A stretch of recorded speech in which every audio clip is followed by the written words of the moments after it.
भारत इस समय सैन्य ताकत के मामले में अमेरिका, रूस और चीन के बाद दुनिया की चौथी सबसे बड़ी शक्ति है। बेहतरीन हथियार, लाखों की संख्या में सैनिक और उच्च स्तरीय सैन्य प्रशिक्षण भारतीय सेना को और भी ज्यादा खतरनाक बनाते हैं।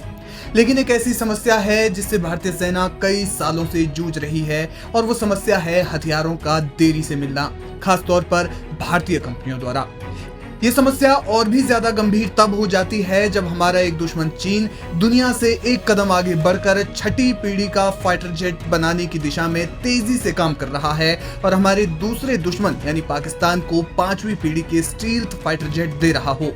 ध्यान देने वाली बात यह है कि भारत के पास अभी एक भी पांचवी पीढ़ी का फाइटर जेट नहीं है। हाल ही में हुए CII वार्षिक व्यापार सम्मेलन 2025 में भारतीय वायुसेना प्रमुख air chief marshal Amarpreet Singh ने इस मामले पर गहरी चिंता जताई है। उन्होंने कहा कि समय पर डिलीवरी ना कर पाना एक गंभीर समस्या है, इससे देश की सैन्य तैयारियों पर प्रतिकूल प्रभाव पड़ता है। एयर चीफ मार्शल ने कहा, एक बार जब कोई समय सीमा तय की जाती है तो ऐसा कोई प्रोजेक्ट नहीं है जो समय पर पूरा हुआ हो। हमें ये सोचने की जरूरत नहीं है कि हम ऐसी चीजों का वादा क्यों कर रहे हैं जो पूरी नहीं हो सकती। कई बार अनुबंध पर हस्ताक्षर करते समय ही स्पष्ट होता है कि समय पर डिलीवरी नहीं होगी, फिर भी हम दस्तखत कर देते हैं।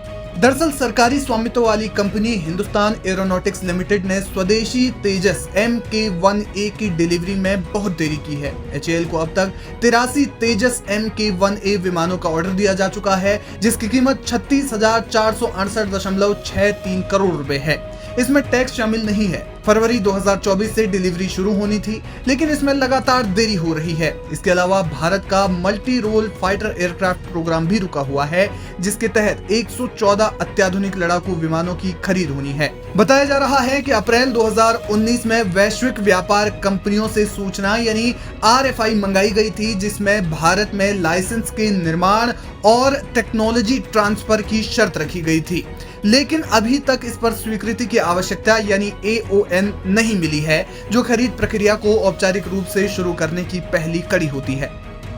जाहिर है कि भारतीय वायुसेना डिलीवरी में देरी के कारण पुराने एयरक्राफ्ट उड़ाने को ही मजबूर है। भारत ने साल 2008 में रूस के साथ पांचवी पीढ़ी के लड़ाकू विमान बनाने के लिए बातचीत शुरू की, लेकिन एक दशक तक इस पर सिर्फ बातचीत होती रही और 2018 में भारत इस योजना से ही हट गया। रूस की योजना थी कि पांचवी पीढ़ी का लड़ाकू विमान भारत के साथ मिलकर बनाया जाए, लेकिन भारत के हटने से उसने अकेले ही इस पर काम जारी रखा और आज सुखोई Su-57 के रूप में रूस के पास वही फाइटर जेट है।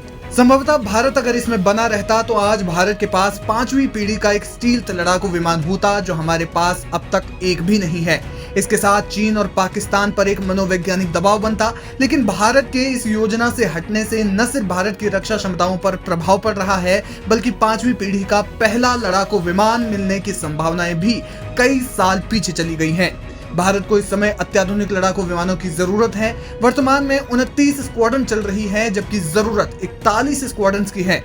भारतीय वायुसेना के एक स्क्वाड्रन में तकरीबन 18 फाइटर जेट्स होते हैं। इसके अलावा इसमें और भी कई विमान और संबंधित कर्मी होते हैं। लेकिन सवाल यह है कि स्वदेशी एयरक्राफ्ट की डिलीवरी में देरी क्यों हो रही है। स्वदेशी एयरक्राफ्ट के इंजन को देरी का मुख्य कारण माना जा रहा है। तेजस Mk1A में GE F414 इंजन का उपयोग हो रहा है, लेकिन DRDO द्वारा स्वदेशी कावेरी इंजन अभी पूरी तरह तैयार नहीं है। कावेरी इंजन का हाल ही में रूस में परीक्षण हुआ था, लेकिन इसे फाइटर जेट्स में एकीकृत करने और बड़े पैमाने पर उत्पादन के लिए और समय चाहिए।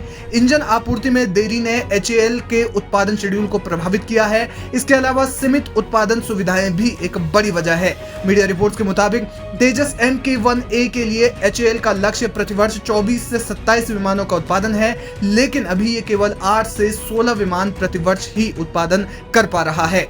दूसरी ओर 114 लड़ाकू विमानों की खरीद पर कोई निर्णायक कदम नहीं उठाया गया है, जो भारत की रक्षा क्षमताओं को जाहिर तौर पर प्रभावित कर रहा है।